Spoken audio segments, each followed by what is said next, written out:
3, 2, 1, and welcome back to Chasing the Racing, the beginning of Series 2, and we're on episode 13. Good to be back, Dom. Obviously, a couple of weeks off doing various things. We're being pretty busy, but sound like a couple of sexual deviants when they say that. We've been doing various things to various other objects. Well, that was my 3 weeks. How about yours?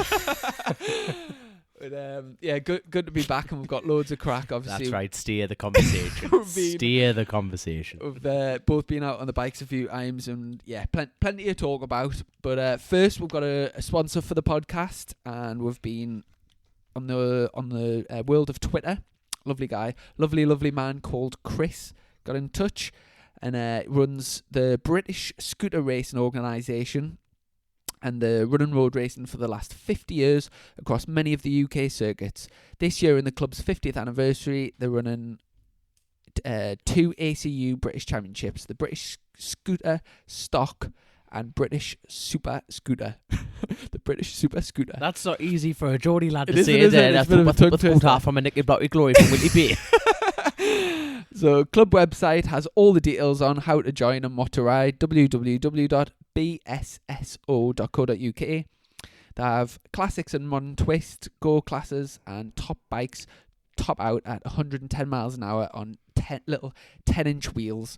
The next event is with the North East Motorcycle Racing Club, 18th to the 19th of May at East Fortune. It says contact myself, current but injured GP4 British champion Chris Gayton on 0797 3358 456 for further information. So give them a bell if you're interested, or check out the website. And I mean, have you ever seen that? Like, because obviously I've done. You haven't been to the North East Club in a while, and like honestly, if you. Just because the word scooter's there, people think, a little bit like the classic scene, people think they're slow. You need to go and see a scooter race. These things are absolutely howling. Now imagine 110 mile an hour on a sit-through. That's what these lads are doing. And their lap times are really impressive as well, considering what they are.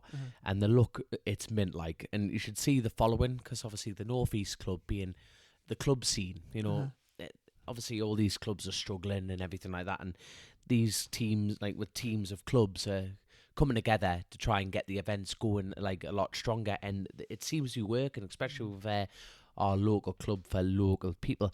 But well, the only actual scooter race I've been in is the famous Moped Mayhem at down at Teesside. Where gods and legends are born, mate. It's usually after Christmas but before New Year's, and it's on that period of when everyone wants to get pissed. Nobody goes to work, and it's just like it's a week of nothingness. But the Moped Mayhem down at Teesside Autodrome, that's good crack. What is it, like a 6-hour endurance race? It's like a 6-hour endurance race. But these lads do endurance racing as well, you know. But honestly, the thing is, well, put it this way: but the Moped Mayhem, for example, is a bunch of pikes getting together and having a good laugh. But this scooter racing is they proper take stuff. it. I'm telling you, they take it as serious as British Superstock 1000.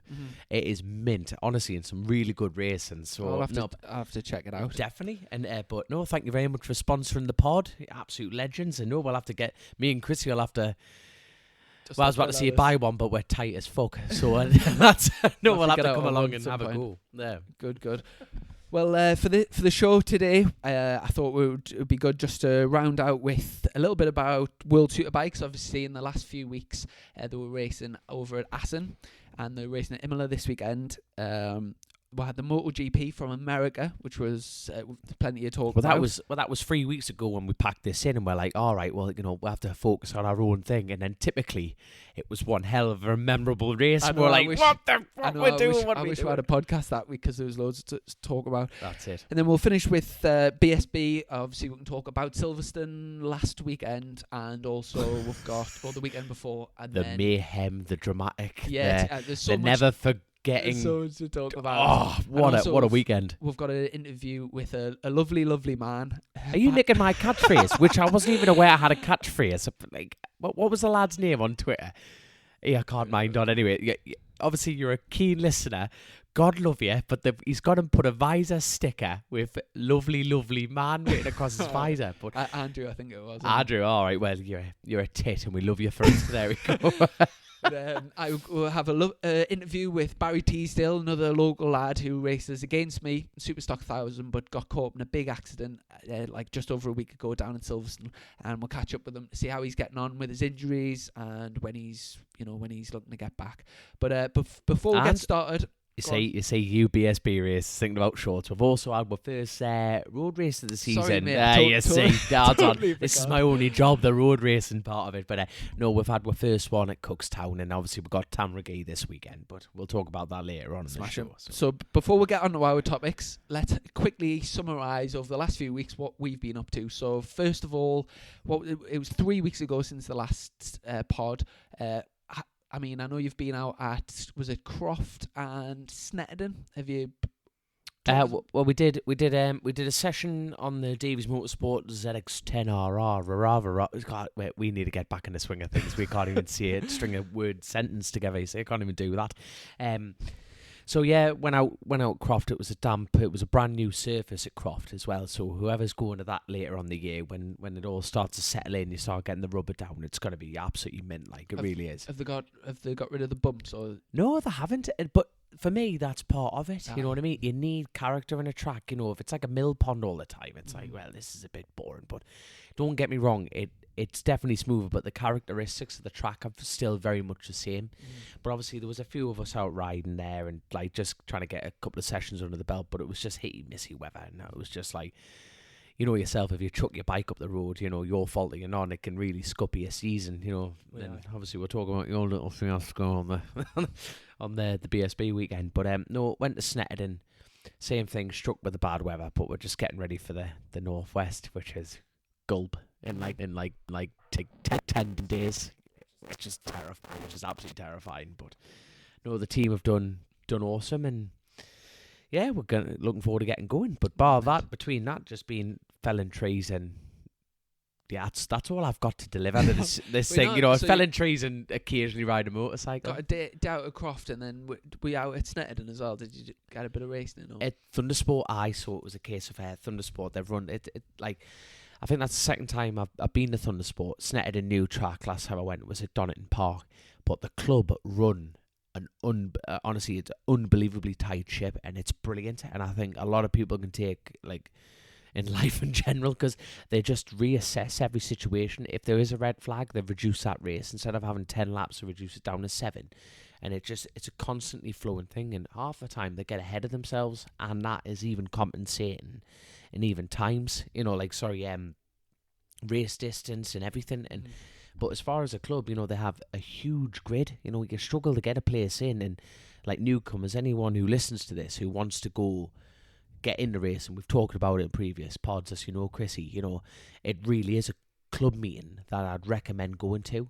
Cause I mean, we were speaking to Zoe, the editor of UK Club Sport, about the different clubs, and to be honest, I think people are stuck for choice a bit at the moment because there's that many good clubs. But definitely. I started with Thundersport, and I couldn't recommend them highly enough. You know, fantastic organisation, brilliant. See, that would have ran like clockwork. Well, that's it. Even a few years ago, but they're saying it's getting better and better now. Even from when you were there, they're saying, like, you know, from here, say I've only been a couple of times, but it seems to be going strength to strength, which is like we were just saying. You know, clubs are struggling, but it's good to see that a club like Thundersport are getting stronger each time. So good. And I mean, obviously now you've had a couple of goes out on the bike. How are you feeling in terms of like preparations for Northwest and then obviously TT? Do you feel like you're sort of getting it set up to be your own? And have you made many alterations, or has it just been a case of getting the laps in? It's just obviously a little bit getting the laps in, but it's like at the end of the day, we're a privateer team. You know, like, you know, you've been there yourself, and we keep harping on about, like, you know, Barry, who we're going to speak to later on in the podcast. He's a privateer.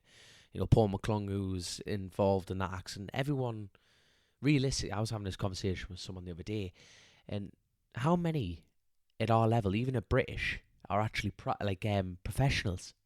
You know, who are getting paid to be put on bikes. There's a bike, there's this. There's not actually realistically a lot of us, and you know, I'm very much in that category at the moment. And it's a case of, if I went to Snetterton and thought, let's bang out some lap times, and I chucked it up the road, that is my entire season switched off, like, for a lot of riders. And it's a bit like... So it's a case of you were there to sort of get the feeling for it, get set up, but exactly. not to take too many risks. That's exactly it, because the team are brilliant, don't get me wrong, but it's a case of we just simply, there's not enough hours in the day. They've all got to go to work, and I've got to go to work, and it's getting it all done. And with taking that into consideration, are you feeling comfy on the bike? Are you sort of getting your head switched back on into the racing mode? Yes, it's actually a very difficult one. It's a yes and no. I'm very the hunger's definitely there, but it's you've just got to I've just got to wind my neck in, because in the same breath, walk before you can run. Exactly, that's it, and it's the same for everyone. You can't just come out fresh out the box, think your Marquez, and start dragging your face across the ground like he does. But no, obviously, as we all know, Chrissy, we always want more, don't we? A little bit more track time, a little bit more this, but in the same breath, I'm very lucky to be where I am. I'm very lucky I'm going to the Northwest. I'm very lucky I'm going to the TT. I'm lucky to be on a bike full stop. So I've got nothing to whinge at. And, the team have done, obviously, with the financial support that the team are getting from sponsors, they've literally given me the best chance they can within the parameters of... God, Christ, that was a mouthful. There you go. Well, what about you, though, Chrissy? Screw me. I hate talking about me. Let's talk about Chrissy. I was just going to say, obviously, the new Kawasaki in stock trim, the new RR. I know it's expensive an expensive bike from the... for the roads, for the showroom, but the new updated engine is almost a superbike engine. It's hellish, like it. So, obviously Northwest, you've got them long straight. It should be, well, I know it pulls a few ponies, but it's, you shouldn't be far off the superbike speeds with the new bike. No, hopefully, at the end of the day, yourself, like there. Because you've never ridden the old one. Obviously, I got an opportunity to ride the old shit one. Now, the engine is a huge different characteristic, and the bike has got something really special in it. And you know yourself, it takes a long time on a bike to think, I'm riding the wheels off this bike. At the moment, it's taking me for a ride. Like going back to your other question, and it does take that to build into it, and I'm not quite there yet, to be totally honest with you. But obviously, we're very, very lucky at the TD, and we get a week of practice, and we get a week of racing. So at the end of the day, there's no excuses. It's its own animal, and it's we'll have plenty of time, and we'll get the head down and good man. pull my finger out my arse. Will you be using the Northwest as like a sort of build up to the TT? Same again, where you can't be crashing at the Northwest in terms of the getting the bike. You don't want to be risking too much at the Northwest with the TT just being the following week. So is it a case of like going there, pushing to get that feeling with the bike, but without doing anything stupid? Exactly, you've hit the nail exactly on the head there. Don't get me wrong, the Northwest, it is part of the international calendar, and you get there and you think, right, I've got to think, you've got to think TD, but you don't. You've got to actually go, look, we're here to race. But you're in the back of your head, you're going, just come on, just obviously, don't get me wrong, love the Northwest, love the love the whole event, and I love the people around it. But for me personally, it's very much a TD. Mervyn White, if he's listening to this, I'll be impressed for a start if Mervyn White's listening to this. We're only the Northwest team, but no, very much me personally, it's building into the TT, and obviously with the lack of track time that we got, the Northwest is just that extra track time to get up to pace. Yeah, I don't know Mervyn myself, but I've heard he's a lovely, lovely man. I was just about to say, of quite a few different people, I've heard very, very good stories. I think when McGuinness first started going to the Northwest, something like he didn't have enough money to get back home, and Mervyn sorted him out, and I've heard loads of different stories, but I've heard he's a lovely man. Well, yeah, even going back to that, it shows what the event is, because obviously when John McGuinness, it was the Honda's fault, don't get me wrong, when John tried to land on the 9th hole with his arse crack hanging out or something like that, and even that injury, it just shows what professional John McGuinness is, because he could have gone, right, screw this, screw that, screw that. He didn't. And he's always been a big supporter of the Northwest. And, he's fully aware of, shit can happen. but he's back to full fitness. And I don't. There's a good point. I don't think we've ever touched base on it because he was supposed to be going on the Norton, but then that got kicked into touch, and then at the Northwest. Yeah, I don't know what's happened there. Well, do you know with the Norton, the 1200cc engine, the Norton did actually try and enter it. But yes, obviously with it being such a speed track, you know, if you were turning up with 1200cc, it would clearly be unfair. I think it's still a homologated bike for the TT alone. Yeah, but it's homologated, so it could be, but it's above the engine capacity, so it'd be classed as unfair, which I think it is. However, I think they were going to stick the old Aprilia engines, so they're back to 1000 cc's, and I think they were going to run the Norton, but with the Aprilia engine in at the Northwest. So I might be wrong. Is he actually going or not? I don't know what the official underlining. Do you know what, mate? I should know this because I actually went to a chat show with John McGuinness, Peter Hickman, and Jamie Whittam. At the Ram side. At the Ram side. Oh, you went to that? All right. It was it last week or the week before? I can't remember. Any good? It was good crack. Really good crack. There was McGuinness does a lap, so like it was like 132 mile an hour lap or something, and talks his way through it, which was dead interesting. Peter Hickman. Hey, do not be listening to this. Oh no, God, no. But both of them, all three of them, it was that's nice. That's cute, John. That's cute. That's cute. Just hold it a little bit more open. You're gone. Well, I think it's a good thing they're good mates. I don't think either of them will like me after that comment, but it's all in good crack, hopefully. I'm trying to think. There was a few proper funnies on the night. McGuinness especially, like a few good old stories and like stuff that, you know, just touched on loads of things throughout his whole career and like stories about the TT and whatever. But no, I think it was really interesting, and John was very open and honest about how he's sort of feeling towards the racing this year. His sort of approach, like a very level-headed approach, and you know you can tell he wants to come back racing, and he sort of didn't want to finish his career without having the choice. Like, do you know what I'm saying? Yeah. Like he didn't want to crash to force him to retire. Well, that's it. And it just shows the character that is John McGuinness, and it's mint like. Spot on. Well, obviously we've totally skipped off subjects here, haven't we? Over the last few weeks for myself, just a bit of racing down at Silverstone, first round of the British Superbike Championship, and it literally couldn't have gone much worse over the weekend, to be honest. Literally everything that could have possibly went wrong did go wrong, and it was just it was one of those weekends. I think everyone has them now and again, but for no fault of myself or my team, qualifying. Towards the end of qualifying, it felt like my bike, it just lost a load of power down the straight, and like loads of power, and it was making a funny noise. It was as if it was like running on three cylinders. Right. It was. I'm not entirely sure what the crack was, but pulled into the pits and there was a serious problem. So I only had a few hours, so I had to take the engine out and put another engine in. That would have kept Pete busy, mine, wouldn't it? Yeah. The whole team flat out for I think they did it in about an hour and a half, 2 hours. Full engine. The Morello team swapped. Yeah, hey, fair play to you lot, mine. Fair play. It was good. It was a proper good effort. But obviously going straight out to race without trying it or anything. Did he even fuel it? Did he even get it on the dyno? No. Like did he fuel it or anything? I just put the maps from the other engine in, sort of guessed it, but. Yeah, we didn't have a chance to dyno it or anything. Hold on, for the benefit of the listeners, that's a total different engine. It's not as simple as putting one for another. It was an 18 engine as well, so it was a totally different characteristic. That's what I'm saying. So the actual weight of the crank and everything's totally off. So that is a total gamble to begin with. So yeah, so I qualified. I didn't have a very good qualifying. I qualified 11th.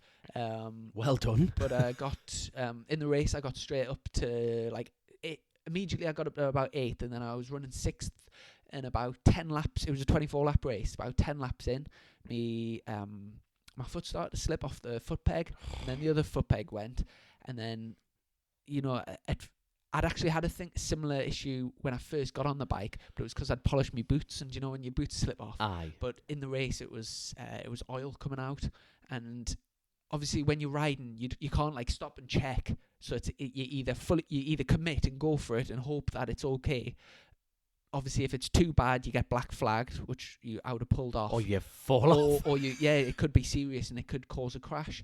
But you know what? It was probably the longest 10 laps of my life. I was watching that pit board, and it was getting worse and worse and worse. And by the last 5 laps, I don't know if you've ridden at Silverstone, but for the last corner, you come out of Love Field, second gear, then you go second, third, fourth, fifth. When you're leant over.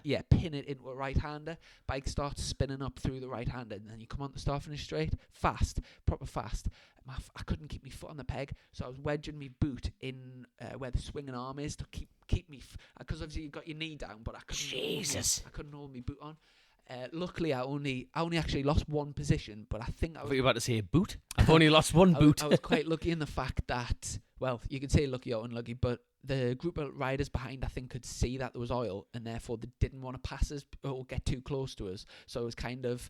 I was fully expecting like loads to come past. I thought it was the end of the race, but they must have thought they were following James Bond, and you had an oil slick. I know. I managed to hold on to 7th, so I was under the circumstances. I was pleased with that. But as soon as I pulled into pit lane, it was a 2-part race. So you come in for 10 minutes, change wheels, refuel, and go out for another 24-lap race. As soon as I pulled into pit lane, there was just oil everywhere, and the team just looked at my bike and said, "There's no chance we're going to get you back out." So first race of the season, DNF, this part 2. So I got half points for finishing the first half of the race in 7th. So rubbish first race. And when the lads looked at the engine, the actual oil leak was it was like a 20p seal that like you wouldn't even replace anyway. And it was just one of those where it split and it messed that whole race. Yeah, so really, really unlucky. But you're still sitting here uninjured, so that's the main thing, and then we got that sorted. So race 2, obviously disaster of a first race. So wanting to get a good finish, felt really good. I was 3rd in morning warm up, felt really strong on the bike. Made a few changes to the bike. I think we did 1.5 laps, and there was a red flag. The massive crash with Barry Teasdale, Paul McClung. Came into pit lane, went back out for the restart. We did warm-up lap, and then going on the first lap, hit the brakes to go into the left hand of Brooklands, I think it is. And I'd never been shafted so hard up the backside in my life. I tipped in, and all of a sudden... Hold on, you realise what you just said? I just got... And you haven't told your mother that story, because that was it, mate. Just fully committed into the left, just minding my own business, and then with Bang. Before you could even think, and I was on the ground. And the worst thing about it was my bike stayed upright, so it went whatever speed I was doing, it didn't slow down and just went smash straight into the wall head first. So not only did we do the engine on the Saturday.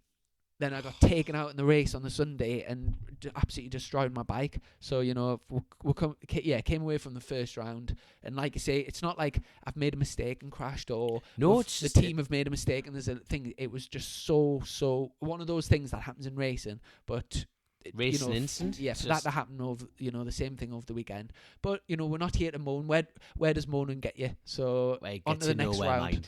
Obviously, we missed the Oulton test because the bike was getting repaired. But team will get the bike fully rebuilt, and we'll be back out fighting for some results at the weekend. This weekend at Oulton Park, which I'm very much looking forward to. So we'll get on to BSB in a bit. Like this, obviously the MacKenzie, O'Halloran move, Redden, Elliott, Brooks. We've got loads to talk about. But first, we'll just quickly recap World Superbikes. Did you get to see any of it? No, because it's boring. So, next subject. I tell you what, you might think the Superbikes was boring. To be honest, the Superbikes was really good at Assen. It was entertaining, but because they've lowered it right down in the Ducati now, haven't it? So it actually reeled them. I tell you what, I ended up watching. I was doing some work and I just put the World Superbikes on the thing, and in the back, it was on in the background, and then I ended up getting no work done because I was watching it. The 300 race. Have you ever watched it? It's mental. Super Sport 300, mate. There was 20 riders battling for the win, and every single lap, someone would get to first, and then on the next straight they would go back to like 12th, and it was like, so I was watching it. Do you know Anna Carrasco, who won it last year? Oh yes, yeah. She was in the mix all race, but she was like around the 10th, 11th. Then going on to the last lap, she got up to 6th. Then she got up 5th, 4th, 3rd. Going on to the last straight, she got into the lead. First time she'd led the race, all race. And I thought, bloody hell, that is genius. Like, you've sat in the group all race and then made you move at the end. And I thought, bloody hell, she's going to win this. Got on the back straight and she went back to like something like 11th. First to 11th on the last straight. It was, mate, honestly, it was ridiculous.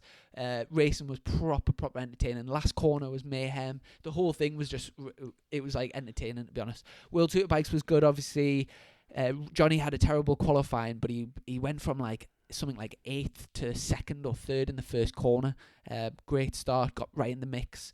Had a bit of a battle with Bautista at the start, and then him and Van der Mark had a good battle at the end. Van der Mark taking 2nd, Johnny 3rd, so a bit of a change of the usual finishing positions. Obviously, it's, they all got Bautista though, as Bautista died. That's it. And but going into Imola, the next round, Imola's the first track I think Bautista hasn't raced at before, so that'll be interesting. I was speaking to my dad about it, and he was saying he's sure Bautista's still going to blitz it, but I personally think. Are you a gambling man, Chrissy? Without Are you a gambling man? Because I'll shake your hand right here over it. Go on. What do you reckon? Go on. What's your prediction? I fancy Johnny for Imola. Like. Right. Who are you saying? Go Bautista? on, a 5. Let's put a 5 on it. Go on. I'm going to shake your hand. There you are. Just there you go. I mean, Bautista, what's he on? Like an 11 race winning streak or something stupid? Confidence 11 is or 12. high. Confidence is there. Bike's amazing. And he did have a test there as well the other day. So yeah, we'll have to see. Wait and see. But yeah, looking forward to that. So that was World Superbikes. MotoGP from America. Jesus, that was mint. I think the biggest talking point was actually the grid walk on it from the weekend. Wait, obviously we've seen the results. It was a while ago, and obviously Rins, anyway, let's, even before that little subject, let's just talk about what actually happened in the race. Marquez cleared off, because how many times has he won round there? It was something like 13 of the last 13 or something like. Exactly, that's it. Pretty much every time they go to America, he seems to win. There's Marquez, he's got a special lid, off he goes, Tartaru, and he stuffed it on the brakes, didn't he? He was just doing one of them miraculous, like, Marquez saves, and he just couldn't quite get it. Him, Crutchlow and Lorenzo all did this. All Hondas did the same thing. On braking. But the mad thing, I tell you what though, my best bit was like Marquez, he's picked the bike up, then he flopped over the other side. He's gone to pick it up, he's flopped over again. The thing wouldn't get going for him, but no. But then Rossi took the lead, and obviously just the whole world loves Rossi, and it was just like, come on, and just Rins just reeled him in. And then obviously the last 3 laps kind of thing, you're thinking, right, stay behind him, and just do him on the last lap kind of situation. And obviously he broke away, and obviously Rossi's king of the last lap, isn't he? He is totally king of the last lap, so he would have just sussed him out and gone. But to be fair to Rins' mind, now I don't know what your opinion is on Chrissy, but he was on the better bike compared to the Yamaha. No, don't get me wrong, he rode the wheels off it, but when you saw it down the straights, that the Zuki was just creeping away from him. I'm not sure to be honest. I think Rins is riding fantastic at the moment, and like you say, when Rins actually took the lead, I was thinking Rossi's just sort of let him past, and he's gonna sit behind him and just suss him out. But then he dived back up the inside on the brakes, and I thought, bloody hell, he wants to be leading, he doesn't want to follow, and he just made a couple of mistakes on the penultimate lap, which just, I think, gave the gap. He got to about 0.4, 0.5, and even though he closed him in a little bit, he just didn't have enough to then win. Rins rides super smooth and just looks very comfortable on the bike. I personally thought he rode fantastic and deserved the win.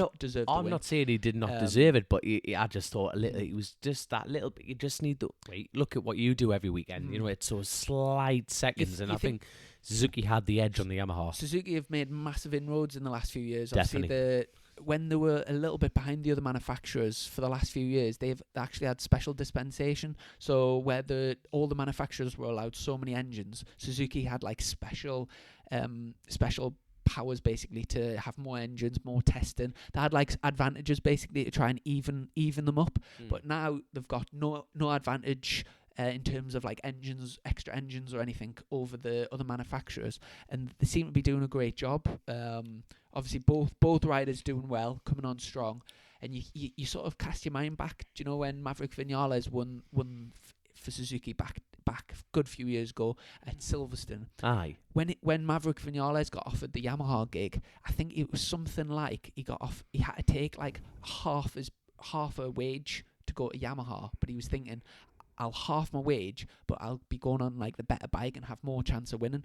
He hasn't been able to win on the Yamaha, and now he's getting beat off the Suzuki, which he was on. And it was something like, I think he got offered like 2 million to go with Yamaha or 5 million to stay at Suzuki. He decided to go for the 2 million, hoping that would then turn give him a into world more, champion. Yeah, world champion, and then he would be able to earn more. That hasn't worked out for him, and now he's getting, obviously right now he's getting beat off the Suzuki, which isn't good for him. But it was still good to see Rossi. He was riding great, obviously podium, and the last 2 races, back-to-back podiums.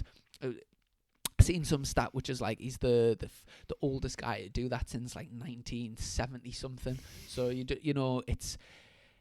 you sort of forget how old Rossi is. I think the average age in MotoGP is something like 23, 24. There's Crutchlow's the second oldest, and he's 33 or 35, something like that, like quite early 30s. Rossi's, is he 40? I think he's over 40, isn't he? Is Rossi over 40? I think he's over 40. I think he no, he had his big 40th birthday, didn't he? No, when everyone wished him happy birthday. Oh, I think he is about 40 anyway. But you see, age at the end of the day, age is just a number. Of course it is. And look what the lad's capable of. He's a true inspiration to so many people, because, like, doing that at his age and still have, the motivation for years and years and years to just keep coming back from injuries, keep coming back fighting, and there's nobody that wants to win more than him, even though he's been there, done it, he's ticked every single box, and you sort of think, what's he doing it for? What he's got, because he loves it, doesn't he? Exactly. And that's the inspirational bit, really, isn't it? And I mean, I hope I'm still racing at all when I'm 40. Aye, definitely. Aye, you're not wrong, mind. But I spot him. So next MotoGP, Jerez, good track. Obviously, can you remember that massive crash when, was it Pedrosa high-sided and then took out the 2 Ducatis there was it last year or the year before? Yes, I think Yamaha has struggled there last year, but hopefully they seem to have improved the package a little bit, so hopefully Rossi will be able to take the fight, certainly for the podium, and we'll have to see if Marquez is, I presume, the favourite going into it. KTM's also coming strong with Polispargo. I think they were qualified 6th in America. So I know Red Bull are putting a lot of money into that, and it's a massive project. So yeah, we'll have to keep our eyes on that. But I think that's enough for MotoGP anyway. So let's talk the big fish. Let's jump in the pond, young'un. Let's jump in the pond. British Superbikes. Oh no. Let's go backwards here. So let's go Supersport. Superstock, obviously, we've discussed your unfortunate weekend, shall we say, obviously, and you'll make up for that at Alton, but and then we'll go Superbikes. Right, it's like having sex. You've got to have foreplay. Let's build into it, young. We're going to build into this. Foreplay with Supersport. That's the one. But I tell you what, going straight in with Supersport, what a couple of races, mind. Seeley's 40. Is he 40? Is he 40? No, we're going to have to do some more homework on these things. But I know, like we're talking about age is just a number, and a lad who once it. Now, I know there's not a lot of Seeley fans out there, but at the end of the day, the lad can ride a bike, and them lads gave one hell of a display. And even with my little connections with the road side of things, it was great to see Lee Johnson up there in 4th and 5th place, and he just slightly lost the toe off the front with the front lads, but the lad hasn't been back in British paddock, and he is right up there with them on his own team. Don't get me wrong, he's backed by multi-millionaires, but in the same breath, it's his own team, and he's doing his own thing on his own bikes, and you think, fair play to the lad, like, fair play. He's done a fantastic job with the aesthetics of the team. I went down on the pit lane, and lovely garage box, all like when it's like classy and like clean garage. It's professional.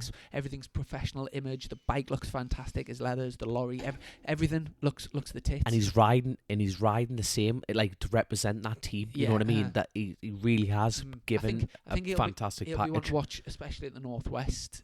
He always goes well at the Northwest anyway, but obviously he's going into the Northwest in good form, good bikes. Well, even like last year, he was on the Hondas. You know, at the end of the day, everyone said he had a strike. He was still banging out podiums. He was still banging out podiums at international road race level. So, like I say, I think obviously he's got Alton Park with you this weekend, and I think that's going to be a good, clear sign into how he feels towards the Northwest and the TD. Because if you get the lad's confidence up, he's gonna go flying, like, you know what I mean. Yeah, and he's a really popular lad, and he's really fast. Is he a lovely, lovely man? Oh, he's a lovely, lovely small man as well. So I know small man. No, but the lad can ride a bike without a doubt. Yeah, I'm a big fan. Like, I like him. So yeah, looking forward to watching that. The race at the front, obviously Seeley against Jack Kennedy. Who's his teammate? Jack Kennedy's teammate. Brad Jones. What a where at, like, that's the thing, because obviously I'm a little bit out of the BSB. Yeah, exactly, that's it. But even I'm thinking, who the hell is this lad? Because he has just come boof, you know what I mean? Because Kennedy just absolutely annihilated last year. Started the season well.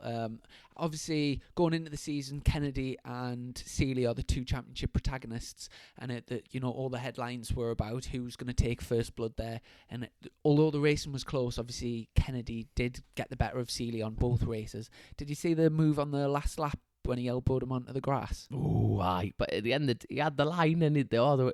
Yeah, it's one of those where it's a game of chess on the last lap. Aye. And if he hadn't elbowed Seeley onto the grass there, Seeley would have been on the left-hand side, and they would have went down the straight side by side, and Seeley would have had the line into that last chicane, and there's no way Kennedy would have then been able to get back at him, unless he Taron MacKenzie'd him around Luffield. Oh, we're still off that subject. Yes, we're still off that subject. But yeah, so basically it was quite clever to make sure you use the whole track, because when he's in front, he can go right to the white line, and even though he didn't have to, he knew that if he'd didn't go to the white line, then Seeley would have got him. So clever riding, but that's going to be an interesting battle to watch throughout the season. And I think obviously there's Brad Jones up there, and you've got the Moto2 bikes, but I do feel like the Supersport is sort of lacking in depth compared to previous years, where there's been maybe six or seven lads where you all think there's three of them now. Yeah, that has been reduced a little bit, but not taking anything away, Kennedy and Seeley are as good as they come on the Supersport bikes. So, it is going to be great racing, but it is them two really, with Brad Jones, getting up there. And like I say, Moto2 bikes will be in the mix. It'll be interesting to see how they go on other tracks. You'd think circuits like Silverstone would suit the Moto2 bikes better. Maybe not so much at Alton Park, Cadwell Park, Knockhill, etc. But we'll see. It's all good. It's all gravy, as they say. It's all gravy. That's the one. So, right, quick summary on the stock 1000. I tell you what, just before, I'll just give a quick shout out to our mate Charlie Farrer, who we had on the podcast. He had a great start the season. Brilliant. With the British Talent Cup. He was battling for the win all weekend, but there was about 8 of them battling for the win. So I think he finished something like 4th and 5th or 4th and 6th. Brilliant. He's right up there in the championship, and he's looking like as strong as any of them, basically. Good lad. He's in that front group, and it'll be good to watch him throughout the rest of the season. North Yorkshire crew holding their heads up high there. That's good. That's it. Yes. Stuff, then Superstock 1000. The front 3 were Cooper, Olsen, and MacKenzie. All weekend. McConnell had a real poor weekend. I'm not actually sure what happened there, but he qualified quite well. But he went backwards in the race. I think he finished one of them in like about 17th. Right. I think they're just bike setup problems, maybe. Aye. Because obviously he's got the caliber of riding that he should be right at the front. So I don't know what was going on there. Obviously new team, so maybe just getting sorted with the bike.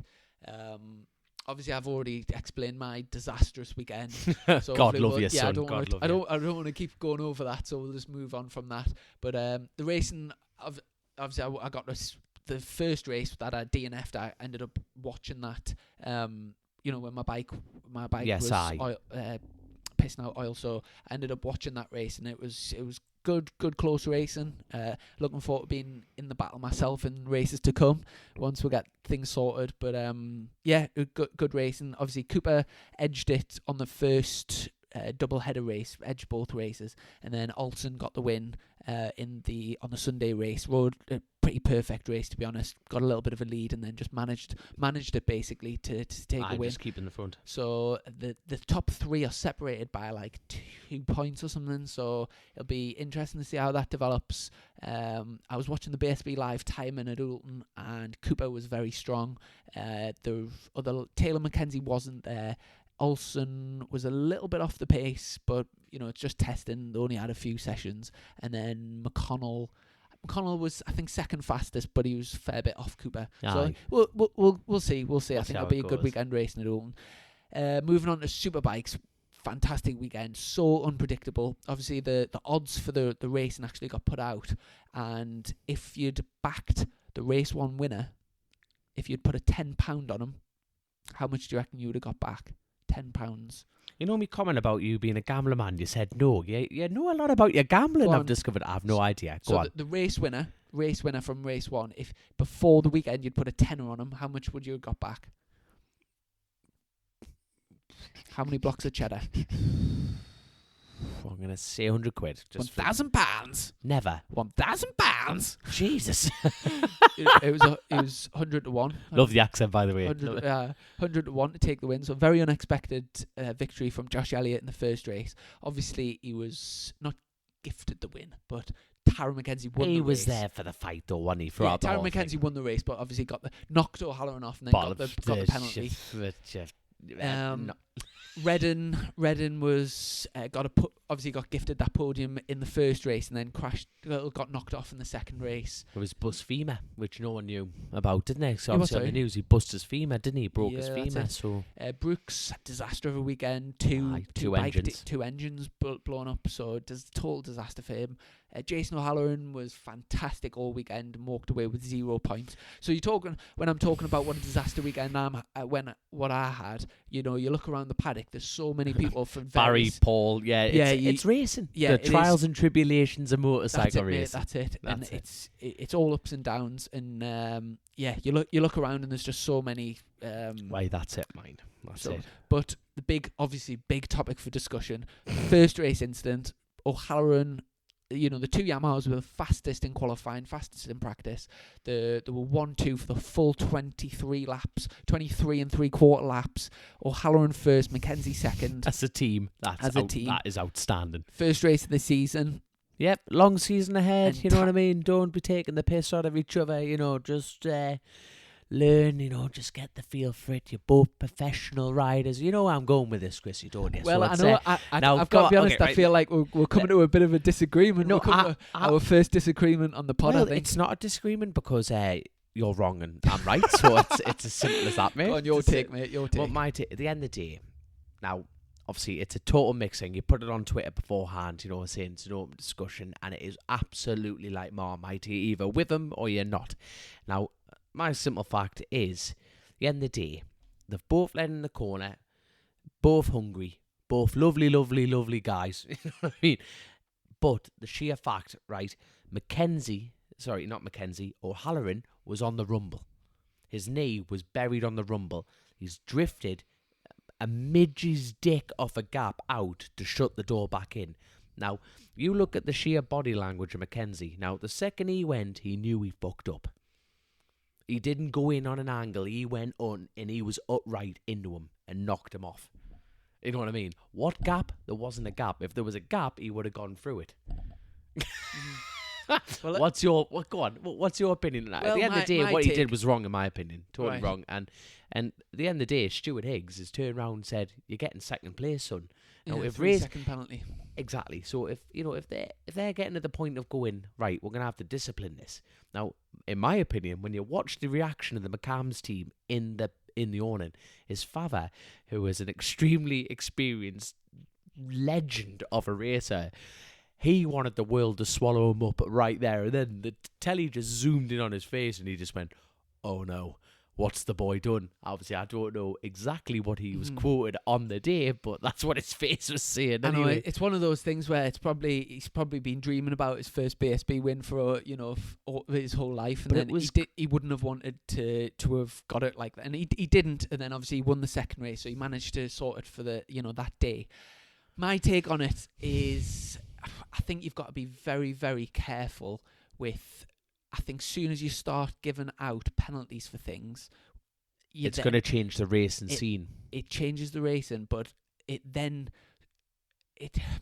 very subjective sometimes. And once you start dishing penalties out, there's so many racing incidents. Then if that one's a penalty, then you've got to give that one a penalty, and then if that one's a penalty, you've got to give that one a penalty. And do we really want to get to a stage where every bit of contact, or I personally think if it keeps over the last few years, I think it's been getting more and more there's more and more penalties being issued. You look at MotoGP, the jump starts recently, every little small thing penalty, which has been ruining the racing as well, because I agree on that. And I do agree. I just think you've got to be so careful with stuff. Look back to probably my favourite race of all time, Rossi versus Sete Giovinazzi, going into the last corner. Rossi goes up the inside, totally makes contact with him, knocks him off onto the tarmac, knocks him off onto the gravel and pulls a wheelie over the line. That inspired me to go motorbike racing. And I just feel like if you start dishing out penalties, it then becomes very, very difficult to be totally fair. And I totally agree with it. The incident itself, I totally understand what you're saying.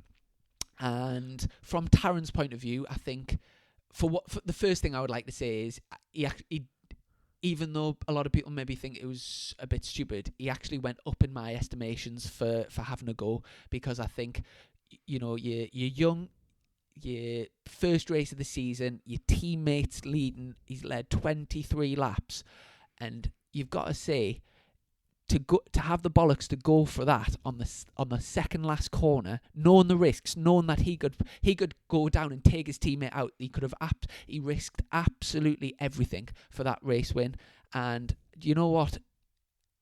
I think he sent a message out to a lot of riders out there as well, because if you're willing to do that to your teammate on the first race of the season, do to someone else, he's sent a massive message out that he wants to be number one.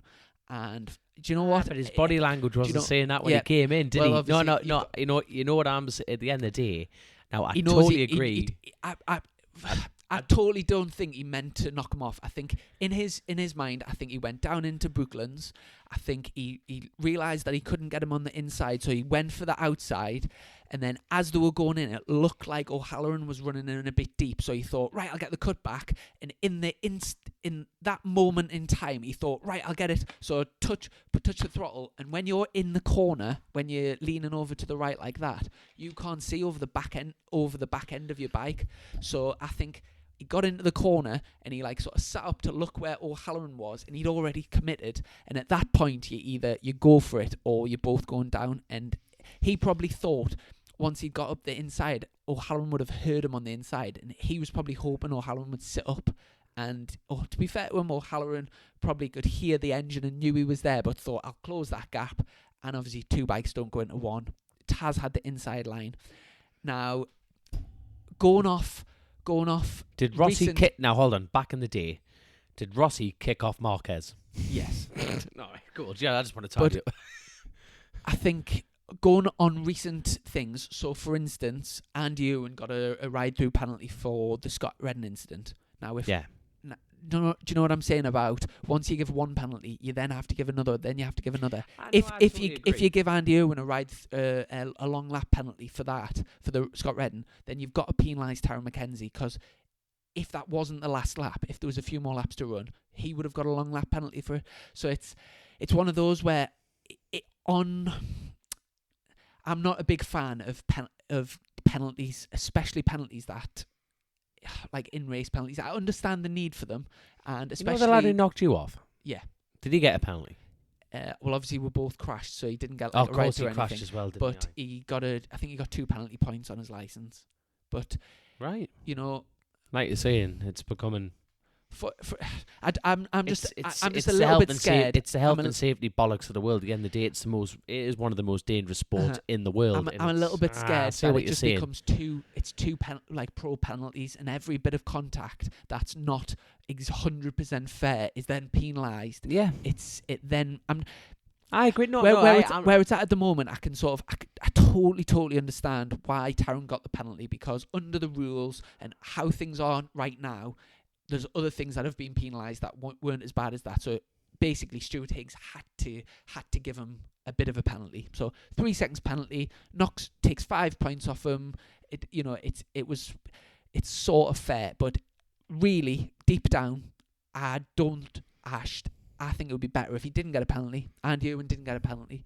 If the lad that knocked me off, if he'd stayed on, not to get a penalty, it was a mistake. And I just feel like it is a hard one, health and safety. Obviously reckless riding's totally unacceptable, but it's judging the recklessness, because you need the recklessness to keep the character within the sport. I totally agree with that. Yeah. But it's definitely a Marmite conversation. We could sit here all night talking about this. One of the tweets that I think we got in, which was somebody said he got the penalty. If Rossi had done that on the last lap to somebody else and won the race, it would be going down as one of the moves of the season. It would be going down as a move. How did he fit the bike up the inside? Do you know what I'm saying? So yeah, I totally agree with that. Actually, really, it was a bit of a silly thing for Taron to try. Like, in hindsight, I think if he could go back, he would have probably settled for the second, and the team would have got a 1-2. But do you know what? Moving forward, right now, it's quite a big thing. The previous race, 6 months down the line, if Taron MacKenzie's winning the Superbike Championship, that first round is nobody gives a shit. The team don't care. Everyone's forgotten about it. And the only thing that people are bothered about is winning races and where he is in the championship. Look at, do you know, if you cast your minds back to the first race that Andy Irwin got in Superbikes, went down into turn 1 and he skittled about 4 riders, and 2 of the riders that he skittled were the Honda riders. Both factory Honda riders he skittled in his first ever Superbike race.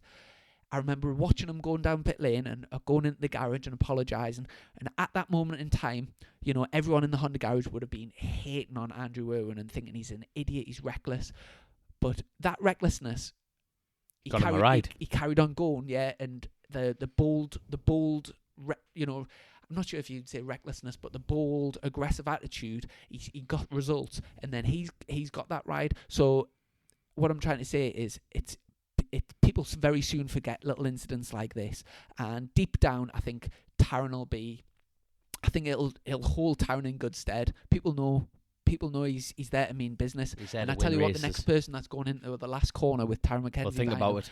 It'll be in the back of the mind that if there's a slight gap, Taron's going to be there. So fair play to the lad. He's a small man to fit. Yeah, I'm like 100% behind him, and I feel fair play to him for having a go. He went up in my estimations, and like I say, I understand why Stuart gave him the 3-second penalty, but and he sort of had to.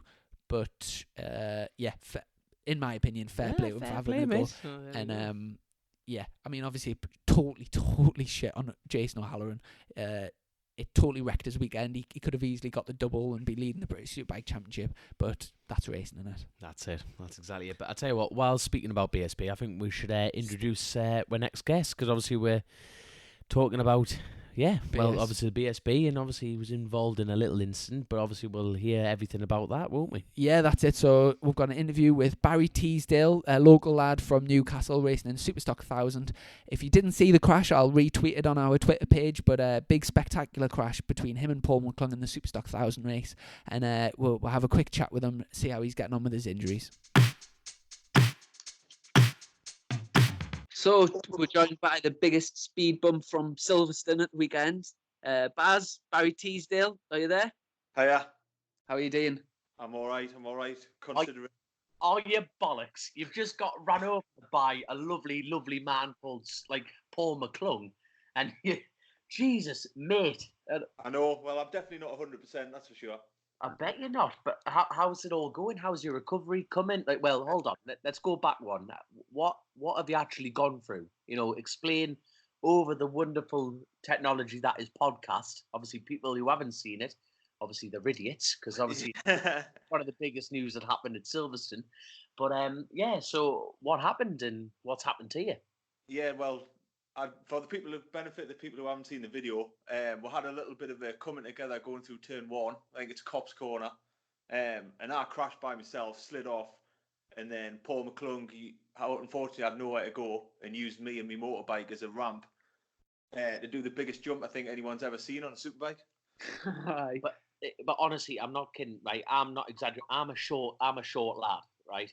Now I'm thinking I'm working with lads who are over 6 foot and everything like that, and I'm thinking, well, if a 6 foot lad put his arms up, he still wouldn't have caught Paul McClung out of the air. That's how high he went. It was a big jump. I think anyone who hasn't seen the video should definitely see it because it was a spectacular one. Oh, definitely. Hold on, Barry's got an extensive career in motocross. Now, if Barry Teasdale's telling us that was a big jump, that says everything to everyone. You know what I mean? So, obviously, massive, spectacular crash, and I think it was, everyone was pleased to see that you both sort of walked away relatively okay. What's been the extent of your injuries?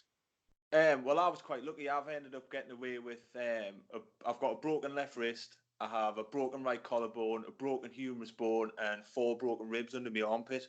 Oh, so unfortunately, both my arms are out of action. I know what that feels like. Last year, I did my left hand and my right wrist, so I know I feel the pain. So, have you been managing with your sort of everyday your life? Shower, not toilet duties. I'm definitely ready to start showering with myself. That's for sure. But I'm not quite there yet. And there's a few other day-to-day tasks that I can't manage. We'll keep that ourselves. So what's the injury? The time. Your timetable to get better. Well, we're currently looking at trying to be back for Brands Hatch in June, if I can. The first one at the GB circuit. I think I'll definitely miss Alton Park. Definitely miss Donington Park. Because my collarbone injury was quite bad. I've already had surgery on my collarbone. And obviously, given all the injuries I have around that right shoulder, it's going to take a little bit of time to get better, I think. And I bet after Paul obviously smashed into your bike, I bet that's not looking too pretty. Yeah, unfortunately, my bike I think came off worse. There's absolutely nothing left in my motorcycle, and I mean nothing. It's gone in the skip.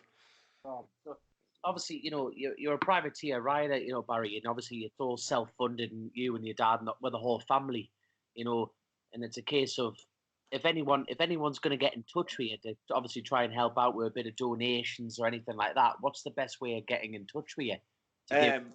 Either through my Facebook page or through Instagram, Twitter, or my email or anything. Like I say, we're a bit stuck at the minute without a motorcycle, so. I tell you what, you weren't the only one getting coming away from Silverstone with a destroyed bike. I think there's that. I mean, obviously, we both race in the Superstock category, and right over the weekend, it was absolutely mental. There was so many crashes. The first race that we had on the Saturday, was the double header. First of all, I mean, there was, I think, 57 of us in free practice, all on track together. Jesus. When you think it's like it's a 55-second lap, and there was 57 bikes on track, so there's like more than one every second. It was absolutely mental. It was crazy. It was a crazy weekend. That got shut down because I think there was only 40 grid slots or something like that. So there was about 17 lads just had to go home without qualifying.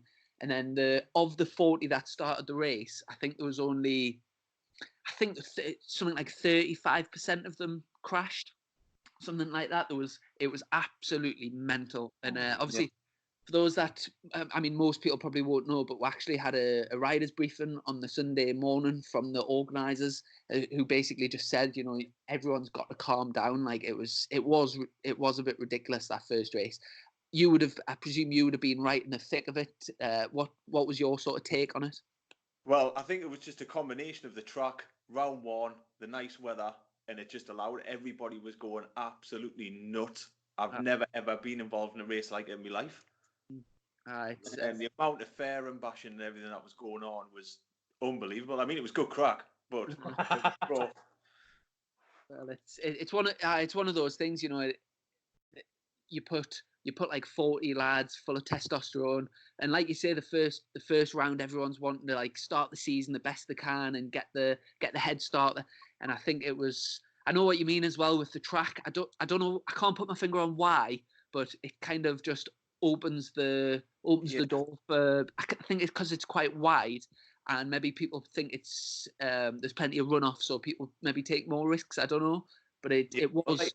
There's 2 or 3 passing places on that track, isn't there, where it's really open, wide. It's easy to make a move up the inside, but it's also easy to have it coming together by the time you get to the apex. Yeah. Now, obviously, I saw you in roundabout. It would have been the February time. We saw each other at Custom Lids, and you've put a lot of effort into your pre-season riding. And where have you been again? You were obviously abroad. We went away to Jerez to do some Spanish testing. And then I managed to get a run out with the Northeast Club at Croft, and I'd obviously done the official BSB test as well. So for myself, that was the most amount of preparation I'd ever done before the BSB season started. So it's not an ideal way to start, to be honest. Obviously, with that in mind, obviously, you know, at the end of the day, we all know what can happen in racing, and shit does happen, needless to say. Bless you. Look what's happened to you. But, you know, when you're going into this season, you know, obviously, was all that season testing getting you pumped up? Were you really confident, or any likes, or you never really know where you're going to be, do you, until you start? Like Chrissy knows what it's like. You never really know where you're going to be in Superstock 1000 because it's so competitive. Yes. And I'd had a 10th and 11th in the race on the Saturday, so I was quite pleased with how my season was going. Quite a solid start. Yeah, good start. Yeah. But it's great to hear in your attitude though, because honestly, you wouldn't think you've been run over by a Scotsman, and you know you just sound like you'll be back on a bike next week. And honestly, that's great to hear, because to put it blunt, you're a great ambassador for the sport, because you're like, oh well, you know, move on. You know, we'll just get back. Well, I'm not going to be doing a handstand anytime soon, but could you do them anyway, Barry? You'd be surprised. I'll tell you what, I'm getting more surprised the further this conversation's going. I'm learning more and more and more. It's great. Do you know what caused the crash then? Can you remember, like, just before it happened? I think it was just a bit of a racing incident. I got a little bit of a bump from the inside going through turn 1, and I just had just a simple little tuck of the front. Nothing too bad, really. Right. But then, like I say, I took an almighty clobber after that. That's the problem as well. When first lap, when everyone's so close together, obviously Paul was probably just minding his own business behind, but when it all happened so fast that you literally don't have time to get out of the way, and he wouldn't have had any other choice. And then obviously, I had a disaster of a weekend with engine problems in qualifying, then an oil leak in the first race, and then I got totally wiped out of race 2. And unfortunately, after getting knocked off myself, my bike carried on going straight, so that went full chat into the wall and absolutely obliterated itself. So I know exactly how you feel, and you start the season, everything brand new leathers, your bike's looking mint, everything's spent all winter getting everything sorted, and then for something like that to happen, which is out of your control, is just devastating start. But it's one of those things. I mean, it was actually funny that morning before it all happened, we were actually talking about getting you on the podcast in the med centre. Can you remember that?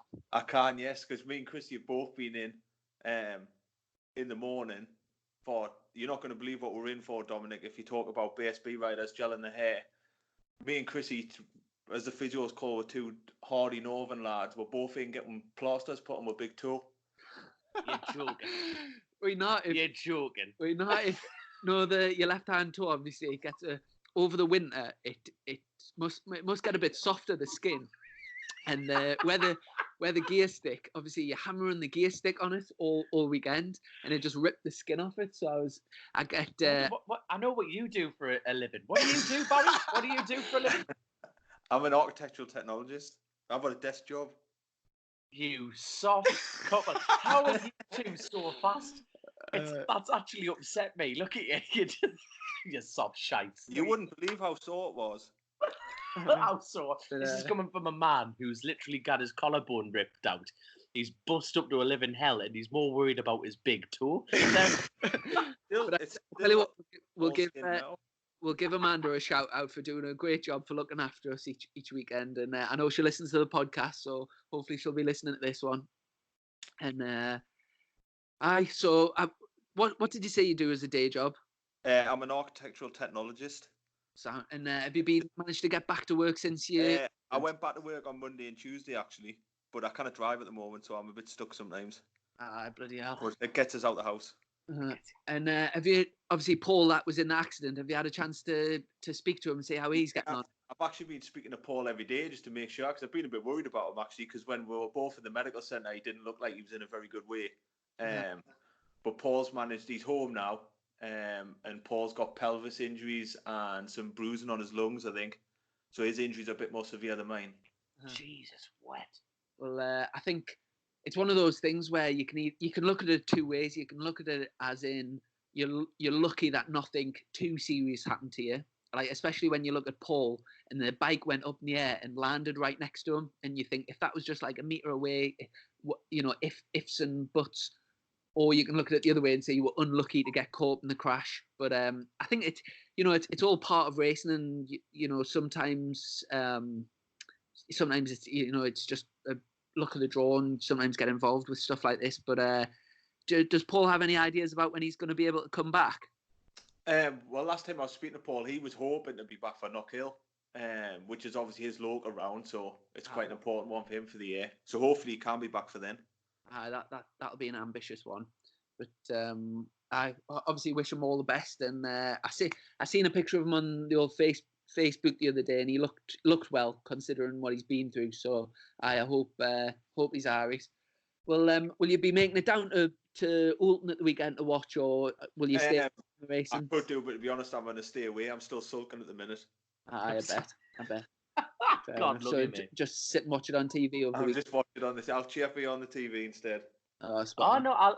We've got a family wheelchair. I'll come pick you up. We'll live local. I'll buy you an ice cream, Barry. We'll make it. You would have to feed us the ice cream. I can't hold it.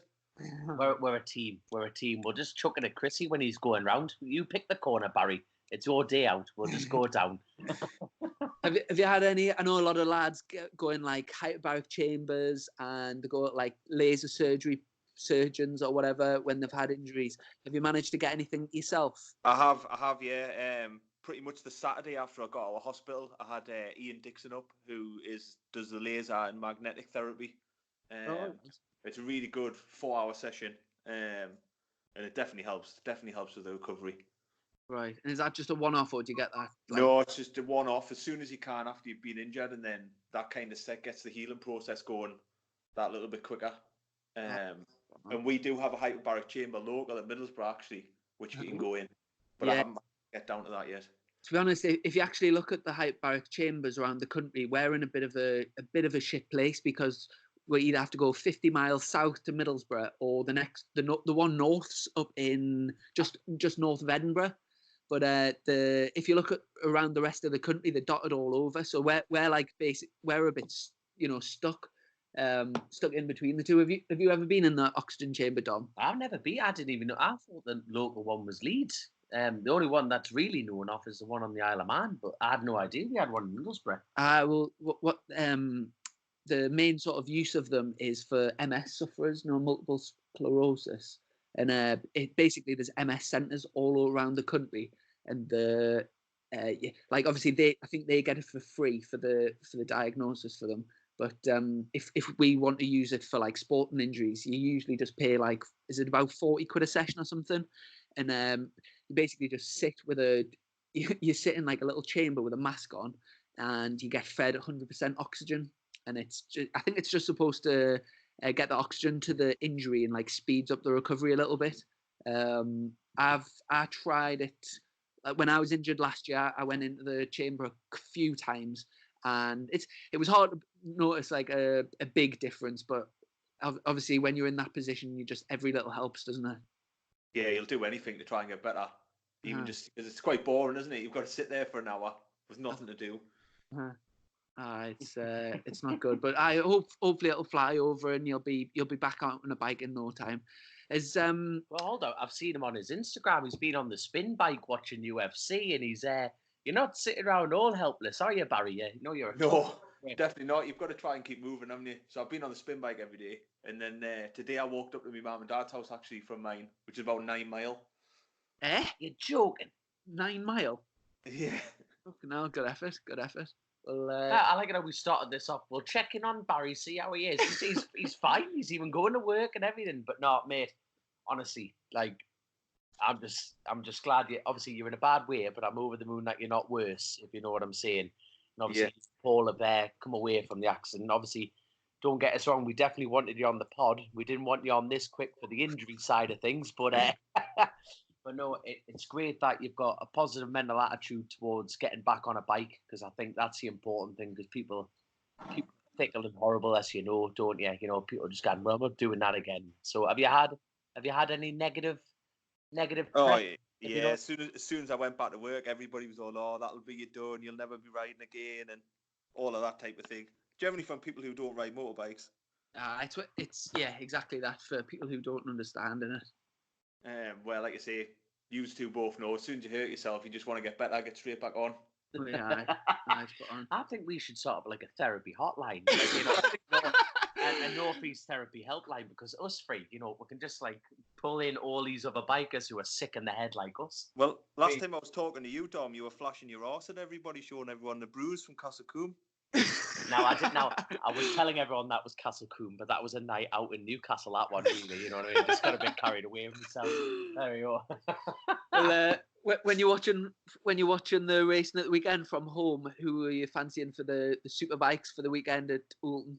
Well, I think Oulton Park's going to be a hard one to tell, isn't it? Because the test wasn't dry, so you've got no idea who's going really quickly. But Brooks was miles in front, so I think he's got to be the favourite. I think them Ducatis are going to come good soon. Yeah, well, Brooks was definitely the standout from the test, and I think it must have been dry in the morning, like, because the times were good at the front, but then obviously it absolutely pissed down in the afternoon. So I actually missed the test because of the crash that I had when I got taken out at the weekend. My bike was destroyed, so we actually missed the test because of that. So I was sort of glad when I started because at least the competitors weren't getting too much of an advantage. Yeah. But no, I'm looking forward to superbikes. I think, like you say, Brooks is strong. The Yamahas are looking good. It'll be interesting to see how Redden gets on. Obviously, Redden and Forres, first time on a proper like British circuit. So it'll be good to watch. We've got World Superbikes as well this weekend. Who gives a shit? MotoGP at Jerez this weekend. MotoGP at Jerez, and will you be getting over to the Isle of Man or the Northwest to watch any of the road racing this year? I normally go to the Northwest 200 every year actually, but I don't think I'm going to get this time. Right. You'll get loads of them in the anchorage, man. You'll be fine. You just sneak on in, you know, just get a bit of a limp on. All the girls will be throwing themselves at you know what I mean? Oh, Barry, we've heard. Don't you worry, pet. It'll be grand. Do it, please, mate. I'll be in your slipstream. I'll learn a few things. Well, spot on. Thanks so much for coming on the pod anyway, Baz. And it's okay. Thanks for having us. I really wish you all the best, and hopefully see you out on track in the near future. Excellent. Thank you very much, lads. Spot on, mate. Take care. Yeah, see you later. Bye. Bye-bye. So, cracking interview with Barry Teasdale there. So pleased to see or hear that he's doing okay and he's got his pecker up. Hopefully he'll be out of his cast and his sling soon and back to the racing. Really nice lad. He's a lovely, lovely man.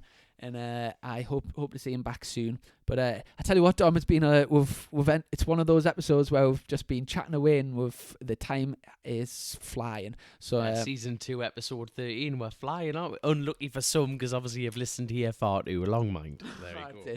But yeah, thanks so much for listening. Before we wrap up, I would just like to say a big thanks to our sponsor for the episode, so the British Scooter Racing Organisation. And if you what was that tongue twister? If you fancy going to see some British Super Scooter, the British Super Scooter. I tell you what, it's an unfortunate name if you've got a bit of a lisp. That one, isn't it? I can't even try. Go on.